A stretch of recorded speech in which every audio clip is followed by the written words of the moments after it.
नमस्कार दोस्तों, आप सभी का स्वागत है हमारे YouTube चैनल एग्जाम मंथन 24/7 पर। आज आपकी एक और पॉलिटी की वीडियो है जिसमें हम पढ़ने वाले हैं संविधान की विशेषताएं, यानी भारतीय संविधान की जो विशेषताएं हैं उनके बारे में हम पढ़ेंगे। और जितने भी इंडियन कॉन्स्टिट्यूशन के पार्ट्स हैं, यानी कि भारतीय संविधान के 22 पार्ट्स हैं, उन 22 पार्ट के बारे में जानेंगे कि कौन कौन से पार्ट में क्या है और उन पार्ट का अनुच्छेद किस अनुच्छेद तक है, यानी किस अनुच्छेद से लेकर, जैसे मान लीजिए पार्ट 1 है तो उस पार्ट 1 में किस अनुच्छेद से लेकर किस अनुच्छेद तक आपके प्रावधान दिए गए हैं, इन सब के बारे में हम आज की वीडियो में जानने वाले हैं।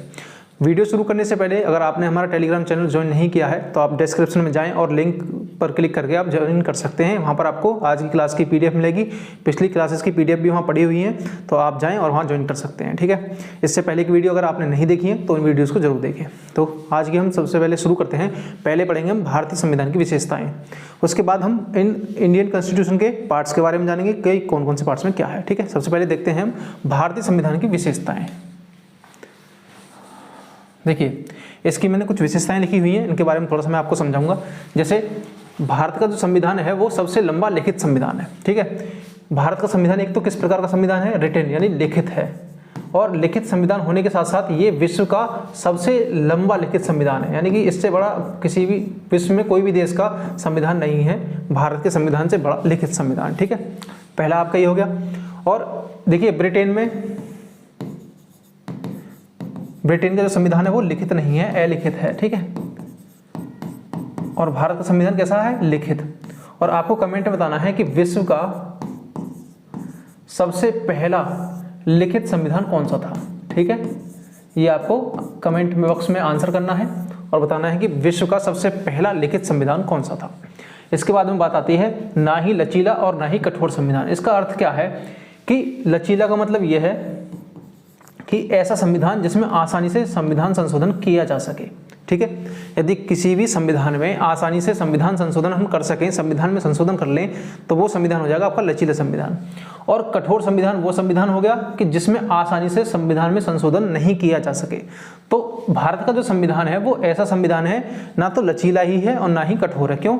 कुछ प्रावधान इसके ऐसे हैं जिनमें आसानी से संशोधन किया जा सकता है सामान्य विधि द्वारा। ठीक है, और विशेष बहुमत के द्वारा भी आपके इसमें संशोधन होते हैं। भारत के संविधान में कुछ प्रावधान ऐसे हैं जिन्हें संशोधित करना बहुत ही मुश्किल है, उनके लिए कठिन प्रक्रिया से गुजरना पड़ता है, तो वो कठोर में आ गए। तो इस तरह से भारत का जो संविधान है वो ना तो लचीला है और ना ही कठोर है, तो हम इस तरह से इसे बता सकते हैं। ठीक है, आगे देखें तो तीसरा है आपका एकात्मकता की झुकाव के साथ संघीय संविधान। संघीय संविधान का मतलब आप सभी जानते होंगे। संघीय संविधान से मतलब होता है, देखिए, किसी भी देश में संघीय सरकार है। संघीय सरकार का मतलब होता है जैसे आपकी एक यहाँ पर सेंट्रल गवर्नमेंट होगी। ठीक है, एक कंट्री की सेंट्रल गवर्नमेंट होगी और इसके साथ साथ जो इसके स्टेट्स हैं, इस कंट्री के जो स्टेट्स हैं, यहाँ पर भी गवर्नमेंट होगी। ठीक है, गवर्नमेंट दो स्तर पर होगी, एक स्टेट गवर्नमेंट और एक सेंट्रल गवर्नमेंट। तो यही आपका संघीय व्यवस्था होती है, शासन की संघीय व्यवस्था। और एकात्मकता की ओर झुकाव का मतलब क्या है कि सरकार तो दोनों जगह है, लेकिन सबसे ज़्यादा पावरफुल स्थिति में कौन सी सरकार है, वो सेंट्रल गवर्नमेंट होती है। तो यानी कि मतलब जो इसका झुकाव है वो सेंटर की तरफ है। भारतीय संविधान का जो झुकाव है वो सेंटर की तरफ है। जैसे शिक्षा का मामला है, शिक्षा पर सेंटर और स्टेट दोनों गवर्नमेंट लॉ बना सकती हैं, लेकिन अगर विवाद की स्थिति होती है तो विवाद की स्थिति में जो कानून है वो किसका माना जाएगा, आपका सेंटर का कानून माना जाएगा। तो इसी तरह से झुकाव किसकी तरफ है, सेंटर की तरफ। तो इसी को हम बोल सकते हैं एकात्मकता की ओर झुकाव के साथ संघीय संविधान। आपका नेक्स्ट जो आता है वो है एकीकृत और स्वतंत्र न्यायपालिका। स्वतंत्र न्यायपालिका का मतलब क्या है, जो हमारी न्यायपालिका है वो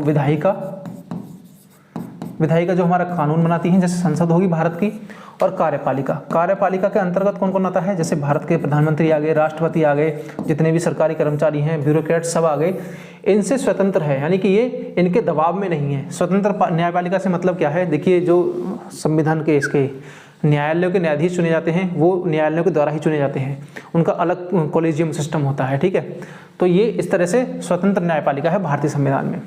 next one is fundamental rights. Bharat के संविधान में भारत के व्यक्तियों को, पीपल्स को क्या मिले हुए हैं, फंडामेंटल राइट्स मिले हुए हैं, यानी कि कुछ मौलिक अधिकार प्राप्त हैं भारत के नागरिकों को। कितने मौलिक अधिकार हैं आपके? 6। प्रारंभ में कितने थे? 7। कौन सा मौलिक अधिकार जो 7 से 6 हुए, तो कौन सा मौलिक अधिकार हटाया गया था भारतीय संविधान में? किस संविधान संशोधन के द्वारा, यानी किस कॉन्स्टिट्यूशनल अमेंडमेंट के द्वारा? ये आपको कमेंट में बताना है। अगर आप कमेंट में नहीं बताएं तो आप सर्च करिए, ठीक है, ये आपके लिए कार्य है। बता दो मैं दूंगा, लेकिन आपको सर्च करना है। इसमें है राज्य के नीति निर्देशक तत्व, यानी राज्य के नीति निर्देशक के सिद्धांत। जैसे कोई भी गवर्नमेंट है, अगर वो अपने कोई भी नियम बनाती है, कानून बनाती है, तो भारतीय संविधान में इनके लिए कुछ डायरेक्टिव प्रिंसिपल्स दिए हुए हैं कि इन नीतियों को ध्यान में रखकर ही भारत में कानून बनाया जाए, ठीक है। जैसे एक आर्टिकल 45 है। आर्टिकल 45 कहता है कि 6 से 14 वर्ष के बच्चों को निःशुल्क शिक्षा प्रदान की जाएगी, ठीक है। तो ये सरकार के लिए एक तरह से डायरेक्शन देते हैं कि जब आप अपनी नीतियां बनाएं तो इन कानून को ध्यान रखें। ये जो है ज़बरदस्ती ने लागू नहीं करवाया जा सकता है, यानी कि अगर सरकार इनको ध्यान में रखकर कानून नहीं बना रही है तो इनके अगेंस्ट आप किसी भी कोर्ट में नहीं जा सकते।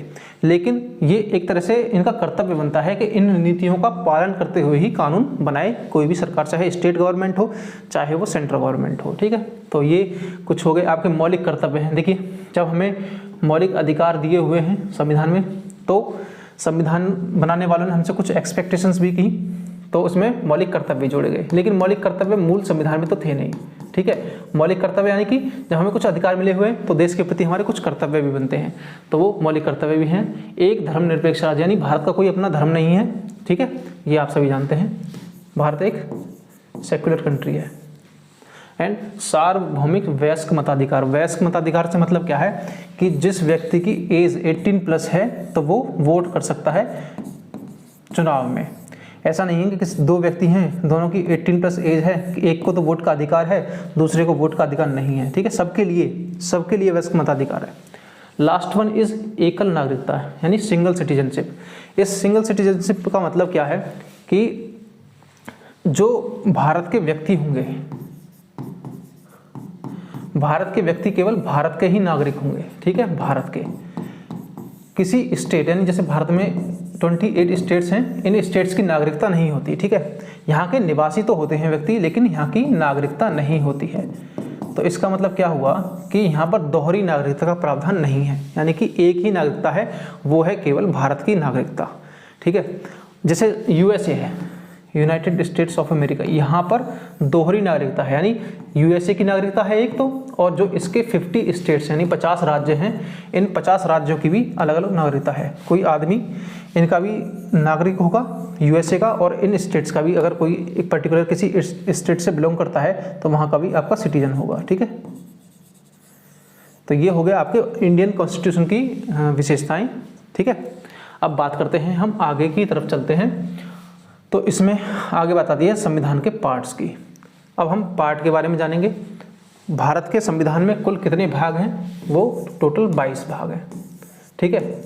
और कुल अनुच्छेद कितने हैं? 395। कुछ जगह आपको कुछ अनुच्छेद ज़्यादा भी लिखे हुए मिलेंगे, लेकिन अगर हम गिनती से देखें तो वो ज़्यादा है, लेकिन अनुच्छेद 395 तक ही हैं। जैसे मान लीजिए कोई अनुच्छेद है आपका, फॉर एग्जाम्पल बताता हूँ, 344, तो इसका एक अनुच्छेद होगा 344 का है, तो ये अनुच्छेद इसी में आता है। तो आपका लास्ट जो अनुच्छेद होगा ना भारतीय संविधान में, वो 395 ही है, ठीक है। भारत के संविधान में कितने अनुच्छेद? 395 अनुच्छेद। अब बात करते हैं इन 22 पार्ट्स में कौन कौन से पार्ट हैं और उनमें क्या क्या प्रोविजंस दिए गए हैं। सबसे पहला बात आता है, पहले पार्ट में है संघ और उसके राज्य क्षेत्र, यानी कि भारतीय संघ जो हमारा भारत है और उसके राज्य क्षेत्र, यानी कौन कौन से राज्य हैं, किस तरह से राज्यों को भारत में शामिल किया जा सकता है, किसी तरह से कोई अलग राज्य भारत में कैसे शामिल किया जाएगा, संसद के द्वारा क्या प्रावधान है भारत में किसी भी राज्य को अधिग्रहण करके शामिल करने के, ये इस सब कहाँ पर आते हैं? आपके पार्ट 1 के अंतर्गत, ठीक है। यूनियन एंड इट्स टेरिटरीज, और ये कहाँ से कहाँ तक हैं? आपके आर्टिकल 1 से लेकर 4 तक, ठीक है। ये आपके हो गए संघ और उसके राज्य क्षेत्र। Second one is citizenship. जब भारत की नागरिकता की बात करते हैं, मैंने आपको बताया था भारत की एकल नागरिकता है, और इस नागरिकता के भी कुछ प्रावधान है कि भारत का नागरिक बनने के लिए कौन व्यक्ति एलिजिबल है, ठीक है। एलिजिबिलिटी की बात की गई है इसमें कि जैसे कोई व्यक्ति भारत का नागरिक कब बन सकता है, ठीक है। इसमें कुछ प्रावधान ये भी हैं कि भारत में जब भारत स्वतंत्र हुआ उसके बाद में किस व्यक्ति को भारत की नागरिकता प्रदान की गई और कोई भारत की नागरिकता कैसे प्राप्त कर सकता है, कैसे छोड़ सकता है, सारे के सारे प्रावधान आपके सिटीजनशिप वाले पार्ट में हैं, जो कि आपका आर्टिकल 5 से 11 तक भारत के संविधान में इसका डिस्क्रिप्शन है। ठीक है, अब बात करते हैं थर्ड पार्ट की। थर्ड पार्ट क्या है? फंडामेंटल राइट्स, यानी कि भारत के नागरिकों को मिले हुए आपके मौलिक अधिकार। कौन कौन से अधिकार मिले हुए हैं, इन अधिकारों के बारे में हम जानेंगे, लेकिन ये आने वाली वीडियोस में। आज मैं इसका एक ओवरव्यू देता हूं आपको इंडियन कॉन्स्टिट्यूशन का पार्ट्स का। ठीक है, और मौलिक अधिकार कितने हैं मैं आपको बता चुका हूँ 6, और इन मौलिक अधिकारों का वर्णन है आपका आर्टिकल 12 से लेकर आर्टिकल 35 तक। ठीक है, ये आपको याद रखनी है। पार्ट 4 जो आता है आपका, वो आता है राज्य के नीति निर्देशक तत्व, यानी directive principles of state policy. जो आपको मैं बता चुका हूँ कि कोई भी राज्य जब अपनी नीतियों का निर्धारण करेगा, नीति बनाएगा, प्लानिंग करेगा, तो इन्हें ध्यान में रखते हुए अपनी प्लानिंग बनाएगा। ठीक है, इसका मुख्य उद्देश्य भारत में एक लोक कल्याणकारी राज्य की स्थापना करना होता है। ठीक है, अब बात आती है 4K। ठीक है, पार्ट 4 हो गया, इसका ही एक सब पार्ट है 4K। इसमें आते हैं फंडामेंटल ड्यूटीज, यानी कि मौलिक कर्तव्य। मौलिक कर्तव्य आपके भारत के मूल संविधान में तो थे नहीं, ये बाद में जोड़े गए। कब? आपके 42nd amendment, constitutional amendment of 1976। ठीक है, इसके द्वारा भारत में कौन से मौलिक कर्तव्य जोड़े गए और किस देश से लिए गए हैं? तो ये है आपका USSR, यानी जो अब वर्तमान में रशिया है। ठीक है, अब आगे चलते हैं। बात आती है अब पार्ट 5 की। पार्ट 5 में क्या है? यूनियन गवर्नमेंट, यानी कि संघ सरकार है। यहाँ पर संघ सरकार कौन सी सरकार होती है? जो सेंट्रल गवर्नमेंट की मैं बात करने वाला हूँ यहाँ पर। और वो कहाँ से कहाँ तक है? आपका आर्टिकल 52 से लेकर आर्टिकल 151 तक। इसमें कौन कौन से पार्ट में से हम डिवाइड कर सकते हैं? देखिए, सबसे पहले इसकी आती है कार्यपालिका, यानी एग्जीक्यूटिव। कार्यपालिका में कौन कौन है आपके? आपका प्रेसिडेंट हो गए, प्राइम मिनिस्टर हो गए, और आपके महान्यायवादी हो गए, उपराष्ट्रपति हो गए, और ये आप सभी यहाँ से पढ़ने वाले हैं आगे आने वाले समय में। एग्जीक्यूटिव में, कार्यपालिका में कौन कौन आता है आपका, मैंने आपको बता दिया। बात आती है संसद। संसद के अंतर्गत अब हम पढ़ने वाले हैं यहाँ पर आपकी लोकसभा, राज्यसभा, प्रेसिडेंट और इनके लोकसभा स्पीकर के संबंधित प्रावधान जितने भी होंगे, वित्त विधेयक, धन विधेयक। ठीक है, इन सब के बारे में हम पढ़ने वाले हैं। वो सब आएंगे आपके पार्लियामेंट। पार्लियामेंट की जितनी भी प्रोसीडिंग होती है उसके बारे में पढ़ेंगे। किसमें? भारत की संसद में।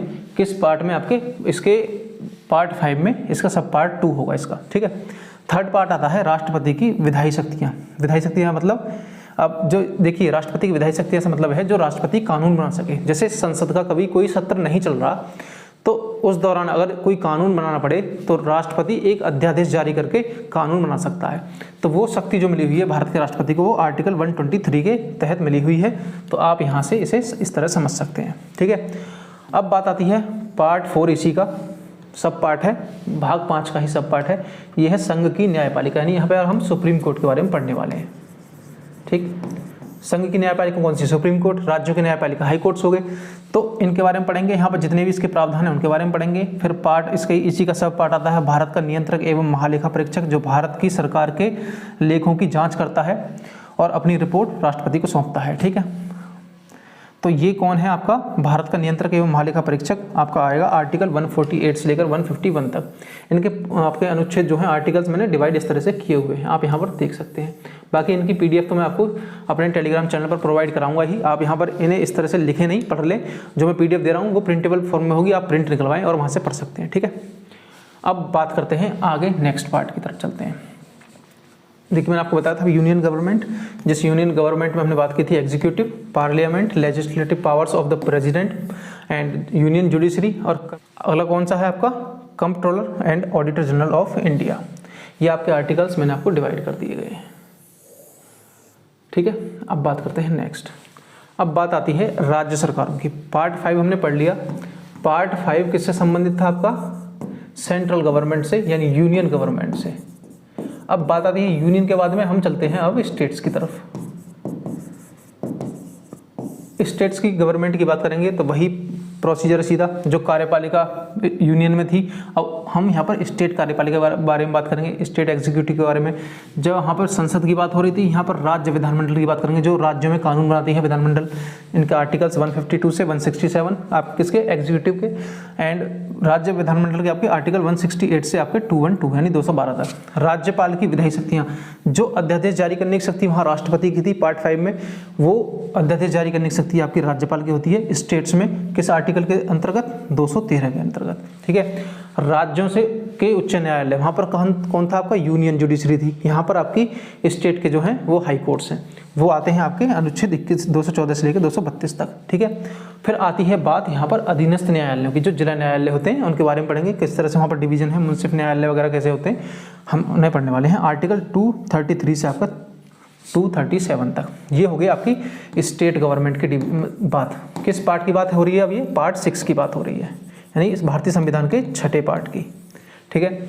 अब बात करते हैं नेक्स्ट पार्ट की। स्टेट गवर्नमेंट के बारे में मैं बता चुका हूँ आपको, कहाँ से कहाँ तक आपके 152 आर्टिकल से लेकर 237 तक। एग्जीक्यूटिव हो गई स्टेट एग्जीक्यूटिव, स्टेट लेजिस्लेचर हो गया जो कानून बनाता है, लेजिस्लेटिव पावर्स ऑफ गवर्नर, आपके high courts of state and subordinate courts, ठीक है। ये हो गया आपके आर्टिकल्स। आपके जब इन डिटेल से पढ़ेंगे तो आपको ये आर्टिकल्स भी याद हो जाएंगे। अगर मैं आपको अभी बताऊँगा ना 152 से लेकर 167, तो आप यहाँ पर कन्फ्यूज हो जाएगा। तो आप इस तरह से एक क्रम समझिए, फिर हम आगे इन्हें डिटेल से पढ़ने वाले हैं। अगर आगे हम बात करें तो भाग कुछ और आते हैं, जैसे आप यहाँ पर आया पार्ट 7। पार्ट 7 अब भारतीय संविधान का भाग नहीं है। जब भारत का संविधान लागू हुआ था उस समय भारत में 4 पार्ट के स्टेट से, ए, बी, सी एंड डी, ये 4 तरह के भारत में राज्य थे, ठीक है।